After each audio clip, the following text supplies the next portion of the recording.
Hello and welcome from my little space here in Austria, this time not in Vienna. My name is Luise, I'm a literature student and writer. Today with a teeny tiny teacup. As some of you might know, I have studied comparative literature and Scandinavian studies in my bachelor, and then I did Austrian studies in my master, which was provided by the German department, but it was focusing on Austrian literature, culture, history and linguistics. And before I decided what I want to study, I had many doubts if literature is the right thing for me. And especially the big question whether studying literature might kill the joy in reading for me, and if the hobby is enough to actually dive that deep. And the thought of dissecting texts and literature in such a deep way was kind of scary in a way, and I felt like I'm not sure if this is right for me, or if I maybe just want to enjoy literature on a private level but not on an academic one. So I would like to discuss that question today with you and give you a little bit of an insight what it was like for me during my studies, and whether I can answer this question with a yes or a no. But the answer is not that straightforward. It's a little bit more complex than that. I always loved reading, and before I was able to read myself, my parents would read books to me, and I always had great pleasure in exploring stories and books.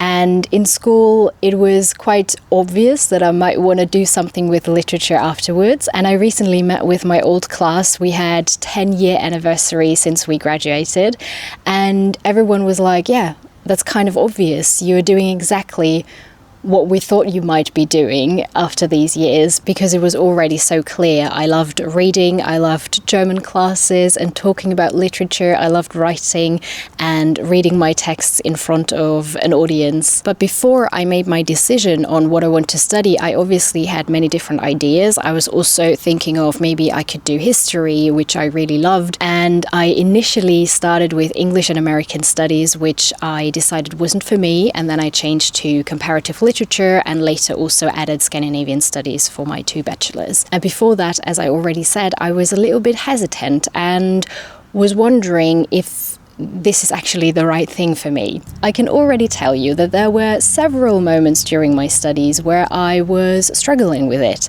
but I can also tell you that I absolutely loved my studies, and no matter what phase I was in, I knew that it was the right path for me and that I definitely enjoyed doing it. So keep that in mind whenever I say anything negative about it. The first aspect is that it really comes down to very specific moments. So very specific seminars that you either enjoy so much that you never want to stop talking about it, or that you absolutely hate, or maybe hate is a very strong word, but you know, that you don't enjoy as much, and where you feel like this is tiring, or I don't really want to dive that deep. So it's usually times where you know this is going to fade, and this was always the case for me. You obviously try to find the seminars that are interesting to you and that are within your field of interest, but that is not always possible. Sometimes you also have to do things that are maybe not your favorite thing, and it always depends on what professors are there at the moment, what are they providing, but you mostly focus on very specific topics, motives, and then really dive into the literature. What I also have to mention is that comparative literature here in Vienna is really only about literature. You are not doing any linguistics or anything like that, but it is really talking about literature all the time, but it is not limited to any time period or language, which is amazing. And that is also the difference to any philology that you can do. I did Scandinavian studies and Austrian studies, and here we obviously focused on Scandinavian literature and Austrian literature, but we also talked about linguistics and history or cultural aspects of these countries. Something that is definitely not a part of the studies is creative writing. So if you are studying comparative literature, you are not doing it to become a writer. I mean, it's still helpful and it's still kind of sharpens the way you look on literature and might even improve your own writing style, but you never have any classes on creative writing. And I know that this is different in other countries, but in Vienna that's definitely not the case. But let's go back to the main topic here. I'll give you a few examples of the courses that I absolutely loved and the ones that were more of a struggle to me, to give you an idea what the contents were and how it made me feel during the time and kind of changed my relationship to literature. Let's start with the ones where I was doubting my whole journey a little bit. So I had a class very early on in my comparative literature bachelor, which was on hermeneutics, if that's how you pronounce it, hermeneutics, something like that, Hermeneutik in German. This is the art of understanding a text and systematically analyzing it, reading between the lines. Each of us got a different text and we had to read it several times and then write down what stood out to us and anything that we realized after reading it twice, 3 times or more. And the problem was that I had to analyze a book that I think wasn't suitable for this task. My book was called Gut gegen Nordwind by Daniel Glattauer. And I'm not saying that this book isn't good or that it isn't like something you can discuss in academics, but I think it wasn't suitable. It's a love story written in emails, which is an interesting idea, but I read it several times and I was so bored and I was like, how am I supposed to write a full paper on this? I didn't feel like I'm getting any wiser reading it several times. And my professor, the first time he mentioned the book, he said, well, you can analyze anything and you can find new aspects and read between the lines with any book. And I was like, yeah, probably. But then in the same breath, he also said, well, this is more of a book that you read at the beach. And he was kind of confirming what I felt like during the process, and I was really determined to work out like the layers underneath, but I wasn't able to do it. Maybe someone else would have done a better job, but I was really bored and I was like, this is exactly the work that I don't want to do. Use a book and then dissect it to its core until there's nothing left. Another course where I struggled a bit was on poetry. I often feel like I just want to enjoy a poem and the language of it and not... I mean, I do want to know the meaning and I do want to analyze it, don't get me wrong, but maybe it's because I'm not that familiar with analyzing poetry and it's just not something that I'm doing very often, I guess. These are very individual cases and you know they are passing by. Let's talk about a few of my favorite courses that I had and where I really knew this is what I love doing and this is the right choice for me.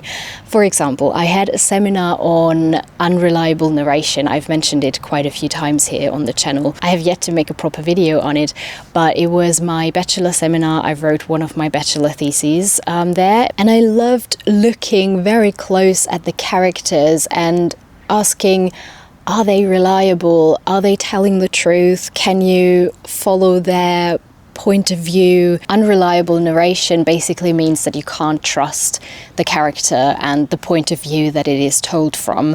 And this is just such a fun way of exploring a story and to analyze how it is done and asking questions like, what does it need to create an unreliable narrator without giving away too much and without making it obvious? Because a lot of stories, you follow the characters and you believe in the story and you believe what you read, because when you first start reading, you're not going in there with thinking, oh, I'm not going to believe what is said there. And then after some time, you're like, but I don't know, did it really happen like that? Is this character telling the truth? One example is the talented Mr. Ripley, or I think Shutter Island as well. Also, in my personal opinion, my professor didn't think so, but he didn't know the story, Alias Grace by Margaret Atwood. So this was an extraordinarily cool topic. And another one was on water in literature. I made a video about that. The quality is a little bit poor.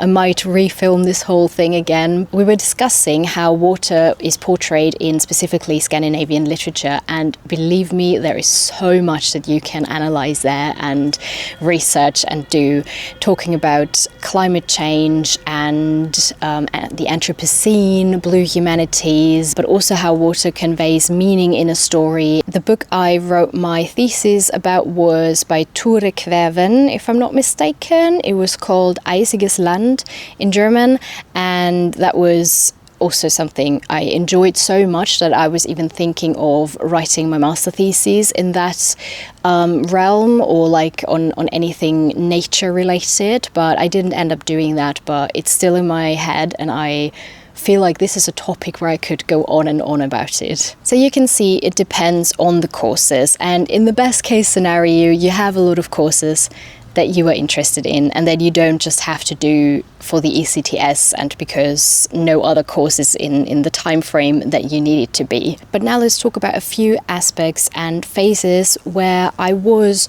struggling a lot.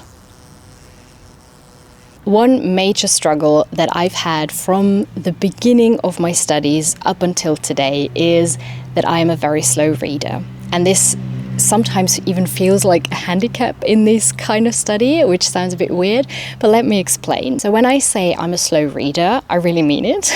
I'm not just saying it. I've mentioned it quite a few times, and I've had so many situations where someone's reading the same page and they are already done with it and I'm only halfway through. It confuses me a lot because I can't comprehend how these people are able to read the whole page and also remember what they just read. They are not just browsing through it. And I've never really improved my speed of reading, which is fine. I honestly don't really care about it, but sometimes the reading lists and the workload that you have to tackle during a literature study is quite intense, and it was really intimidating for me and sometimes made me question if I'm the right student for this kind of field, which I would answer with yes. I think you can absolutely do it, even if you are a slow reader. The thing is also that it takes me a long time to comprehend a text. Sometimes I feel like other people have an easier time doing that. I remember one specific time during a class that was a really negative experience for me. We had to read a theoretical secondary text for this course, and I prepared it, and I was quite happy that I took the time to read the whole text. But then the professor said in the next lecture, yeah, we're going to do a close reading. He said, everyone's going to get one page. We're going person to person, and you have to summarize what this page said without reading it again. So we didn't read out the page, we just had to summarize it from memory or just from like browsing through it real quick. And everyone did it so nicely. They seemed to be so confident, and I got very anxious, and when it was my turn I wasn't able to even look at the page. I already calculated which page would be mine, but then the professor was like, no, we're skipping 2 pages.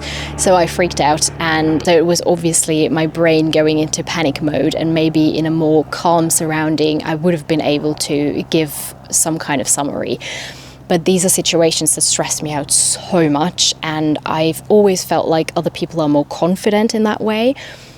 But I think that many other students also fake it quite a lot, because to be honest, I often didn't read all the books that are on the reading lists, and it's not only primary literature like novels, but also secondary literature that you have to read before a class. I mostly just, I don't know what the expression is for this, but kind of wiggled my way through this, and it sort of worked. But I definitely had to find ways how to handle this load of literature, and what really helped me were audiobooks, and then also being fine with not reading something and really just focus on the books that I had to read for the exam specifically, or for the thesis that I'm writing on.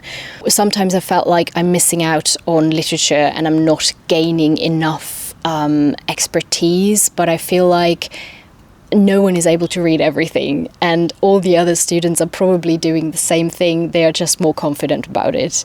And there are probably many students who only read summaries before they go into class. So I really had to learn not to immediately go into panic mode when I saw a reading list, and just tell myself, okay, it's fine to read a few summaries and kind of act like I knew what I was talking about in class.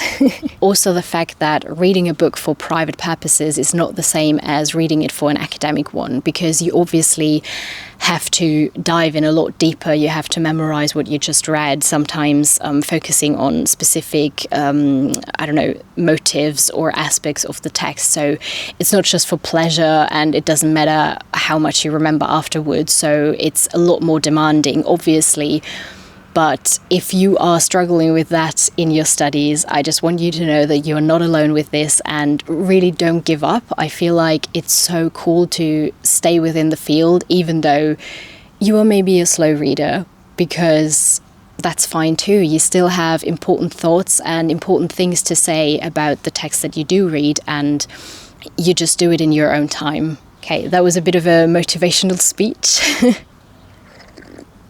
There was, however, a time where the whole workload and intimidation of the reading list got a little bit more fatal, and where I was experiencing a longer phase of struggling and coming to a point where I really didn't want to see a book and didn't want to read. The reason for this does not have an easy answer, but it is connected with my exchange semester in Scotland in St Andrews. And how this came to be has many different layers. I'm going to do a separate video on my exchange experience. I have promised it before and I haven't yet made the video, but it's going to happen eventually. One source of these rather negative feelings was the fact that the university in St Andrews operates quite differently from the university in Vienna. I was extremely overwhelmed and the workload was insane. The courses are also very much focused on discussion. So if you haven't read the course material, it's really obvious and it's quite embarrassing, and you can't really participate in the course when you haven't read everything. To a certain extent, that's obviously also the same here in Vienna, but you can still kind of be a little bit more undercover in a way, especially at the comparative literature department. My experience at the German department is a bit different. I feel like they are also incorporating discussions a lot more, but I was never feeling extremely terrible about not reading a text. It was always still in the realm of it's fine and I'll just speak a little bit more the next week or something. In St Andrews, I even had one professor who had a list of names, and then she was like, Luise, you haven't said anything today. What do you think about this? And obviously for a student who is not used to that and who is more on the quiet side during classes, I mean, that has improved a little bit, but especially at the beginning, it was extremely hard for me to voice my ideas during the class. I think she wanted to motivate everyone to speak, but for me, it did quite the opposite, that I just felt overwhelmed, scared even. I didn't want to attend the class anymore. I wasn't excited about reading the material because I was always feeling like I have to read this so well that I can form a proper argument afterwards, and it's not enough to only know a little bit about it. I mean, I think that was a very extreme experience because I was also struggling with a lot of other things during that time, so that's very important. It's also a little bit of an elite university. I think Kate and William met there, if I'm not mistaken, from the Royals, the British Royals. It's not that we don't have long reading lists in Vienna as well. We definitely do need to read a lot of material, but I feel like it's a bit more chilled if you're not able to read everything. At least that's my personal experience. And I came to a point where I was really annoyed about everything because I wasn't able to keep up, and then I felt like this is not right for me and I don't want to read anymore and I'm not good enough anyway. So I had a lot of very negative thoughts during that time, which is quite sad, but it's also an experience that I made, and I wouldn't say this time was only negative. I also learned a lot. but I'm trying to give you the full picture here. The thing is, it changed when I got back and when I found back into my routine, and it was just the leap from being a rather quiet student who was easily overwhelmed, not saying much in class, to being out cold in front of the class in a foreign language, in a different system, was just a bit too heavy for me. And then when I got back to Vienna and when I slowly got more confident in what I was learning and how I was able to, put my thoughts into words, I also realized that it's kind of okay to say something in class, but I wasn't at that point yet. I'm also someone who enjoys reading slowly and also putting a book aside when it gets very intense to let it sink in and to really, overthink it and have my own thoughts. But at university, sometimes that time isn't there. And in St. Andrews, I had so many moments where I wasn't able to meet new people and be socially active because I had to sit in my room, kind of isolated, trying to read all the books. And that was so frustrating for me. And for a long time, I felt like this is a me problem. And as I said, I was struggling with a lot of other things at the time as well. So it was definitely a very personal experience. But I talked to a few different people who either studied in St. Andrews or in other universities in Scotland. And that made me feel a lot better because they had, to a certain extent, similar experiences. And they confirmed that the workload is extreme and that there is not a lot of time and space to be social and to meet up with your people if it's not for studying together. Yeah, that was really good for me to hear that I wasn't the only one making that experience. So I guess it really comes down to the university you are in, to the professors that you have. But I think I also could have been okay with the system in Scotland if that had been the thing that I'm used to. If I had learned to survive in this system from the beginning, it probably would have been easier. But the workload, even though we also have to read a lot in Vienna, I think it was still more in Scotland, and I think it was a bit unnecessary. It's a bit hard for me to see this objectively now after such a long time because I have so many emotions around this whole exchange. But that was just my experience, and it's valid. It's fine. I kind of found out of this phase again, and now I'm sometimes only struggling with reading private books that have nothing to do with university, that I often feel a little bit bad, and that I'm craving to have some time off where I don't have to think of uni, where I can just read whatever I'm in the mood for, and where I don't have to think of writing a paper later or presenting it in class or, having an exam on it.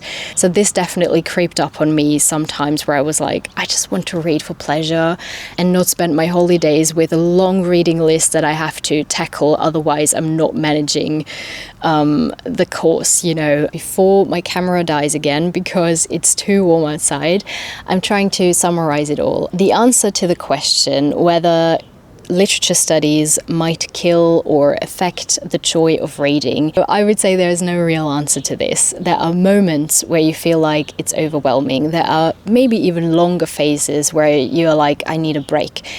But I think that's quite normal.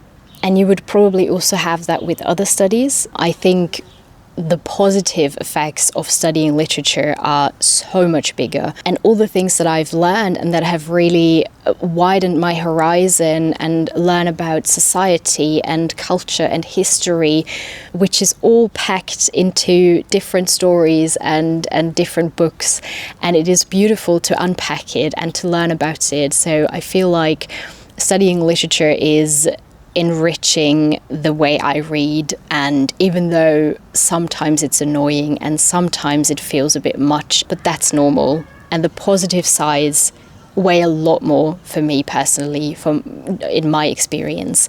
So if you are thinking of studying literature, I would say do it, try it out. You might have a really good time and find some new authors that you've never read before, some new perspectives on literature, some new topics, or even learn a new language like I did. Suddenly I learned Norwegian and started studying Scandinavian literature. You never know what happens.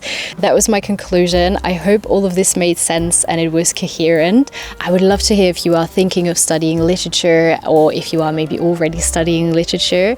I'm very thankful for this little community, and on my last videos you all had so many lovely comments and so many beautiful thoughts that you left there, so thank you a lot for that. I'm always excited to read your messages and your comments. Sometimes I'm a bit slow answering, I'm really sorry, but I always read them and I love to hear your thoughts. And this is also a great way to support the channel, to interact with the videos, obviously. Thank you so much. Now it is time to finish my tea, and I will see you in my next video. Goodbye. Ah, det sa noe nissen.